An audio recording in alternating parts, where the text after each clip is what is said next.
2018 is coming to a close, and man, has it been a doozy of a year when it comes to video games. A plethora of awesome indie titles, AAA franchises, and games that took me by surprise. It's impossible for me to play every new game that comes out, but with the year ending, I wanted to run down my personal favorites of 2018. However, before we do that, let's not pretend that 2018 was perfect. There were plenty of games released that were either underwhelming or complete garbage. So let's start with 5 games from 2018 that left me disappointed. Now, I'm not saying that these are all unplayable, just that they didn't meet my expectations or live up to the hype. Let's check them out. Number 5. Tetris Effect. I love Tetris.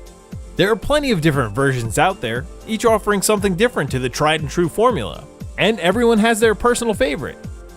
Whenever a new Tetris game comes out, I'm sold immediately. And when I heard the praise that Tetris Effect was receiving, I was stoked. I even read reviews where people were moved to tears. Damn, that's some good Tetris. When I got it and played it, however, Tetris Effect didn't sit right with me. Maybe I didn't take the right drugs or something. There are far too many distractions on screen, and they end up messing up my game more often than not. The soundtrack is way too trippy and ambient, and not my style. Plus, there's a real lack of extra game modes. Needless to say, I went back to last year's Puyo Puyo Tetris pretty quickly. Tetris Effect is by no means a bad game, still an incredibly competent Tetris, only it wasn't the right Tetris for me, and that was disappointing. Number 4. Kirby Star Allies. Kirby games have steadily churned out nearly every year since Dreamland in 1992. The Pink Puffball has had his share of inventive spin-offs that change up the gameplay, like with Rainbow Curse, Mass Attack, Air Ride to name a few. And in the mainline games, there are always tweaks made to the core gameplay to keep you coming back to the newest titles. With the latest game, Star Allies, I felt a new spark was missing. Sure, you could perform combo moves with your allies, and there were some fun new power-ups, but the game was way too similar to older ones, especially Return to Dreamland for the Wii.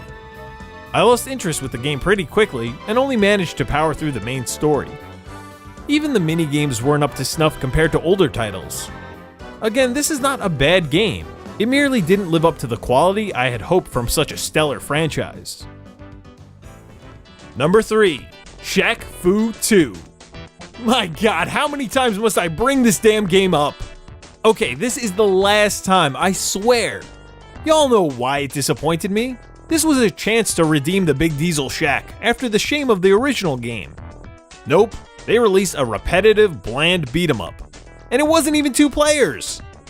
I should have known better, though the allure of Shaq was too great a force, and I was a sucker for buying it. The humor was 10 years too late, and even that is being generous. And it looked like a cheap mobile game.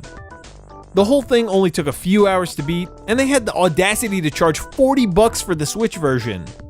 If they ever have the gall to make a third game, someone please smack me upside the head if I'm foolish enough to buy it. Number 2. Paprium. This is an interesting topic for sure, because this is a game that wasn't released in 2018, though it was supposed to be. Paprium is an ambitious project by Watermelon Games, makers of Pier Solar, that was slated for release on the original Sega Genesis. Paprium is a beat-em-up that on paper looked like it would turn out to be amazing. I pre-ordered it years ago with the promise that it would be released in 2017, which eventually got pushed back to 2018, and years passed with very little footage being released with very minimal updates. And now by the looks of it, the developer has taken all the money and ran. I've backed Kickstarters in the past and have had many positive experiences like with ToeJam and Earl, Shantae, Super Russian Roulette, but still no word of what's going on with this project since an apparent release party back in October, and they showed a very broken version of the game.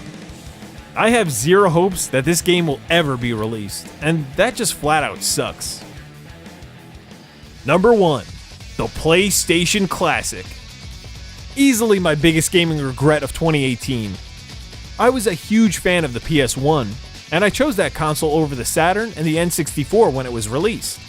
When Sony announced a mini-style console with 20 built-in games, a la the NES and SNES Classic, I was thrilled. But the more we learned about it, the worse it ended up sounding. The library was missing many true classics, the price point was way too high, and those who had a chance to play it early said the emulation was very poor. You've probably heard about this topic ad nauseum, and the way it's been covered in the gaming community, you'd think that this cute little box was the coming of the Antichrist. It's not that bad. Okay, it is. It's bare bones, runs poorly, and it feels like a rushed cash grab. And all that adds up to the most disappointing gaming release of the year. I picked this up after the $40 price cut, and I used the gift card on it, so it was an easier pill to swallow. Yet somehow it still disappoints. Shame on you, Sony. Some of those games were only mildly disappointing, while others were total bombs. But enough with disappointments. Let's check out my 5 favorite games of 2018. Number 5. Dragon Ball FighterZ. It's easy to forget about a game at the end of the year, when it came out all the way back in January, but I am still playing the hell out of Dragon Ball FighterZ. I've never been great at fighting games, and I often get destroyed while playing online, but I'll be damned if this isn't the finest DBZ game I've ever played. The story modes are super fun to play through, and the dialogue is entertaining if you're a fan of the show. And if you aren't, the fast gameplay and beautiful animations are enough to get you hooked. There's been a nice trickle of DLC characters since its release, if you're into that kind of thing. And the current price for a new copy is so low, it's criminal. As a huge DBZ fan, this was a joy to pick up and play all year long. Number 4. Celeste. An indie game that has been heralded by nearly every game reviewer, and that's for good reason. On surface level, it looks like a run-of-the-mill retro-style platformer, except there's so much more. It has a really touching story that people can relate to, with the main character Madeline overcoming her insecurities to climb the treacherous Celeste Mountain. The story was a nice bonus, because when the gameplay is this good in a platformer, I wouldn't even care if there was a story at all. And once you beat the main game, you still have the B-side levels, and these up the difficulty to maddening proportions, something I'm a bit of a masochist for. Graphically, it isn't my favorite, but the responsive controls and inventive level design more than make up for it. This is another game that recently announced it will have continued support, with bonus levels being added to the game in early 2019. Number 3. The Messenger. If you didn't guess by now, I am a lover of platformers, especially ones that pose a nice challenge. The Messenger delivers that in spades. This was a game I did not expect much out of, aside from being a retro throwback to games like Ninja Gaiden, but I am glad I was wrong. It has tight controls, insane platforming sections, and a neat retro look. The Messenger also has twists and turns in the story, hilarious dialogue, and an intriguing time travel mechanic that changes the landscape of the levels. Midway through the game, it also becomes more of a Metroidvania rather than a linear action platformer. The soundtrack is by far my favorite of the year, with 8-bit chiptunes and also 16-bit variants for each song in the game. What was really special about this game is that it not only pays homage to the past, it still remains incredibly original. If you're a fan of platformers, then you must play The Messenger. Number 2. Spider-Man. They say single-player games are dying, yet 2018 proved otherwise, especially with the release of Spider-Man for the PS4. This is the Spider-Man game I have been waiting for since Spider-Man 2 on the PS2. The game is set in a huge New York City that, as a native New Yorker, was impressive to see how much they got right. The brawling is satisfying, and there is no shortage of unique acrobatic attacks for Spidey. And although the story was a bit predictable, I enjoyed the ride, and especially the voice acting. However, the creme de la creme was the addictive web slinging. I could swing around the city for hours just hunting collectibles and searching for NYC landmarks. I've never platinumed the game on the PS4, but I did for Spider-Man, and it didn't feel tedious at all. To me, this game justified my purchase of a PS4, and it would have definitely been my top game of 2018 if not for my number 1 pick. Super Smash Bros. Ultimate. What needs to be said about this game really? It was called the most ambitious crossover of all time, and it lived up to that moniker. Even though this game came out in early December, I've put more hours into this than any game on this list combined. The new Smash delivers the fast and frenzied gameplay you know and love, with new game modes, items, stages, and a treasure trove of the finest Nintendo music of all time. It's filled to the brim with characters, and there are even more on the way. What I love about this Smash is that I can have fun playing alone with the Classic Mode or World of Light, or get together with buddies playing stock matches with custom rules in person or online.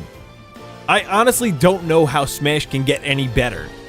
This is a game that I'll be picking up for years to come. Smash Ultimate is hands down my favorite release of 2018. There you have it, folks, my 5 gaming disappointments and my 5 favorites of 2018. This has been such a great year for video games, and 2019 is looking even better. What were your gaming disappointments this year? And what were your favorites? Let me know down in the comments below. I'll see you next time, and remember, it's all fun and games. Thanks for watching, everyone. If you liked that video, why not check out the video down below, where I tell you why I think we should be happy with all the new characters in Smash Ultimate. And if you like It's All Fun and Games, then make sure to subscribe. Thanks again.